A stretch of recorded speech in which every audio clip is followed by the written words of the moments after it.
Adding furniture to your plans is easy in Interior Designer. Just point and click. Let's go to the Interior Furnishings library and place a kitchen table and some chairs. First select the Library Parent button, then click Furnishings Interior. Then we'll open Tables, Dining Tables, Rectangular, and click the Rectangular Craftsman, then click here in our plan. Now we need some chairs, so we'll move up to the Seating library. We'll open Chairs, Side Chairs, and select the cushioned seat. Now click around the table like this. We can see that the chairs don't quite line up right, so we'll select them and move them into place.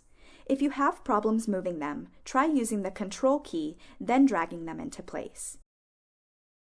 You can also choose pre-arranged furniture groupings from the library to save you time. For example, to place a bedroom set, point and click to place it. You can then unblock the furniture groups and arrange individual items.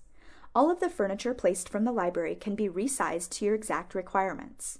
Simply click on the furniture object and drag with your mouse to the desired size. You can also double-click on the item and type in the dimensions, a great feature for floor and space planning. As you can see, placing fixtures and furniture is an easy process in Interior Designer.